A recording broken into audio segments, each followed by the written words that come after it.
Então, o filme chama-se exatamente Giordano Bruno. E quando Giordano Bruno chega na casa deste burguês, né, rico lá em Veneza, ele toma esse burguês como aluno e começa a ensinar para ele as coisas que ele tinha e tudo. Mas, na verdade, a história conta que esse senhor ele queria aprender magia com Giordano Bruno. Havia uma aura em torno do Giordano, né? uma mística, assim, um mistério, ele seria um mago. E quando esse senhor então cobra dele o ensino da magia, ele diz, não, eu não sou um mago, né? O que eu posso te oferecer é uma técnica de memória. Eu tenho uma memória muito grande, eu li muito e eu posso te oferecer uma técnica para você ter uma memória imensa. Mas não era isso que o senhor queria. E então acaba que ele entrega Giordano Bruno para a Inquisição em Veneza, sob a acusação de prática de magia negra. O Giordano Bruno então é preso, né, pela Inquisição de Veneza e ele fica um tempo lá.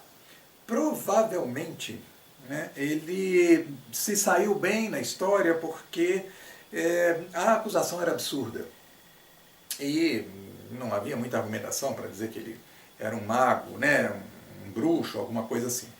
Era uma coisa meio irracional. E o Giordano Bruno acaba assinando o que a gente chama de abjuração, né? Era uma carta onde ele fazia uns arranjos, ele dizia que o que ele tinha pregado estava errado, ele reconheceria os erros dele e entraria novamente em comunhão com a igreja. Ok, tudo bem, então assina sua carta aí, sua carta de pedir perdão, de pedido de perdão, promete que você não vai mais falar essas bobagens que você fala, e tchau para você. Mas as coisas não aconteceram bem assim.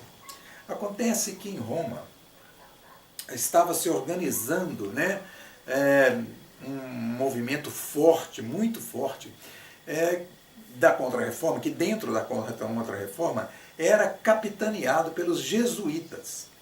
Os jesuítas são uma ordem que surge nessa época como a ponta de lança da igreja no campo do estudo, né, no campo acadêmico. Os jesuítas até hoje são uma ordem dedicada ao estudo. Basta dizer, por exemplo, que eles têm, né, lá no Chile, existe um observatório astronômico, porque é o melhor lugar do planeta para se fazer observações de estrelas. Então tem um observatório europeu, um americano, um russo e um jesuíta. Quer dizer, os jesuítas colocaram lá um telescópio de última geração. Então, quer dizer, é uma ordem, né, dedicada aos estudos, né, e onde eles têm escolas, as escolas dos jesuítas são famosas exatamente por prezarem bastante esse lado acadêmico. Bom, em Roma, na época do Giordano Bruno, havia o cardeal Bellarmino, que era jesuíta. E ele era comandante, né, de uma parte da Inquisição, e a hora que eles ficam sabendo que Giordano Bruno estava preso em Veneza, eles ficaram de olho nele. Então, em vez deles deixarem o Giordano Bruno ir, eles mandaram uma ordem para Veneza: nós queremos aqui o Giordano Bruno. Então, o Giordano Bruno foi levado para Roma, né, e ele vai ser interrogado durante 7 anos. 7 anos de interrogatório, tortura e uma loucura, né? Ele tenta de todo jeito se explicar, ele tenta escorregar, mas o pessoal tinha lido, especialmente Bellarmino, toda a obra dele. Então não tinha como fugir, né? No meio do caminho, tem um momento que ele acha que o arranjo é suficiente, então ele faz outra carta de abjuração, ele renega tudo que disse, novamente faz uma carta completa, né, dizendo que o que ele tinha dito era bobagem, tudo, mas aquilo não convenceu. E ainda havia mais coisas a discutir, então foram tirando mais coisas de dentro do baú das obras, né, das afirmações, e checando, né, principalmente essas ideias dele a respeito de Deus, quem é Deus, o que é Deus, né, onde está Deus. Né? Enfim, depois de 7 anos, Giordano Bruno chega à conclusão de que ele não vai mais abjurar nada, e aí ele assume que ele acreditava naquilo que ele tinha escrito, que ele não ia mais abjurar nenhuma linha das coisas que ele tinha feito. Então a decisão, evidentemente, nesses casos era pela morte, né?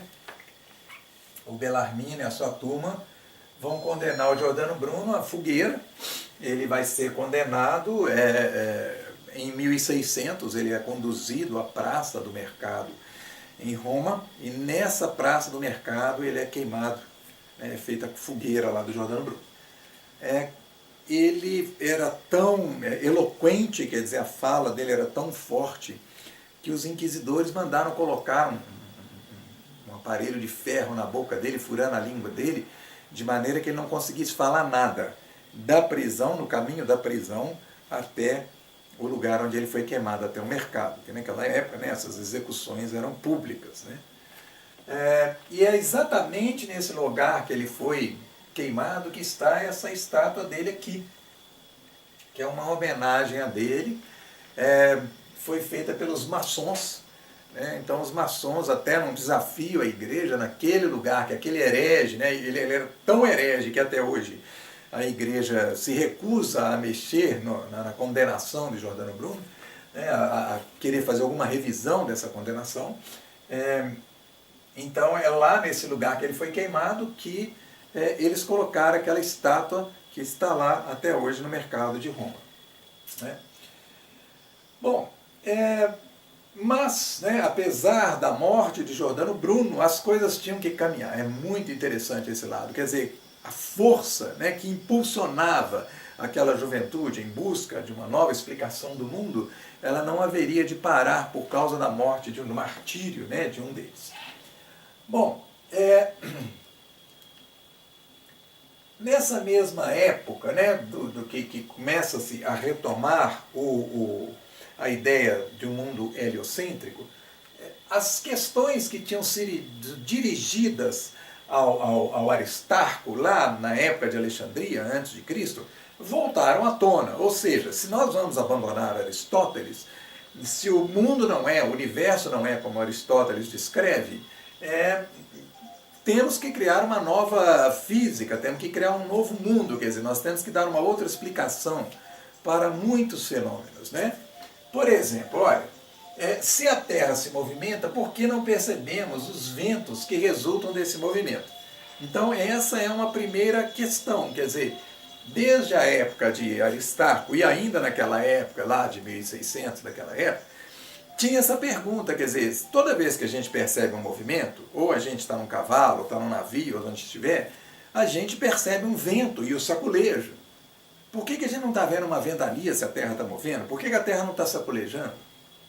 Então o próprio Giordano Bruno, ele vai adotar uma ideia que não era original dele, mas que, né, ele vai defender essa ideia, que era a ideia, era o experimento do navio. Né? Se você vai para um navio, e o navio está em alta velocidade, supõe o mar calmo, e você vai lá, alguém vai lá no alto do mastro do navio, sobe lá, com um saco de areia pesadão, enquanto o navio está andando, a pessoa solta aquele saco, o saco vai cair no navio andando do mesmo jeito que ele cai quando o navio está parado. Hoje isso para a gente é banal, né? A gente acredita que, né, enquanto o saco de areia cai, ele mantém o movimento do navio. Quer dizer, não é porque ele começa a cair do mastro que ele vai perder o movimento que ele tem enquanto ele está sendo seguro lá no mastro, ele está caminhando junto com o navio. Então, enquanto ele cai, ele também mantém esse movimento que ele tinha antes do navio. Mais adiante nós vamos ver que Galileu vai retomar essa discussão. Né? Então, Giordano Bruno menciona isso, quer dizer, ele trabalhou então com a ideia de um universo infinito, que seria a contestação, né, da ideia do zigue-zague, quer dizer, por que não tem zigue-zague nas estrelas? Né? A contestação da ideia de que as estrelas estão pregadas no final do universo. Então isso chama-se paralaxe. Né? Por que a gente percebe a paralaxe dos planetas e não percebe das estrelas? Então, ou você prega as estrelas no final do universo, que foi o que Aristóteles fez e o que o próprio Copérnico manteve, ou você acredita num universo infinito, que foi a alternativa aberta pelo Giordano Bruno. Né? Bom, então, outra questão, né, essa questão do tamanho, qual é o tamanho do universo, era uma questão que ele estava discutindo também. Porque os pássaros não ficam perdidos quando voam. Né? Agora, tinha questões profundas também a serem discutidas. Quem empurra a Terra para que ela se mova, por exemplo? Né? Porque, afinal de contas, tudo para se mover precisa de uma causa. Isso é Aristóteles. Tá? Você só tem um movimento quando alguma coisa empurra aquele movimento. No caso, por exemplo, da gente estar na Terra, Aristóteles dizia, por que a pedra cai? Ela procura o lugar natural dela no universo, que é o centro da Terra. Por que os planetas giram em volta da Terra? Por causa daquele giro lá da camada das estrelas, e tem um motor divino por trás da camada das estrelas, né? Se não é isso, então o que é? Quem é que está empurrando os planetas para eles girarem em torno do Sol? Né? E o que faz com que os planetas fiquem presos ao Sol? O que faz com que a Terra se movimente em torno do Sol? Por que ela não tem outra trajetória? Por que logo em torno do Sol? Então todas essas questões ainda precisavam de explicação. E aí nós vamos retomar essas questões com as pessoas que vão surgir, né, daqui para frente, além do Copérnico e do Giordano Bruno, né?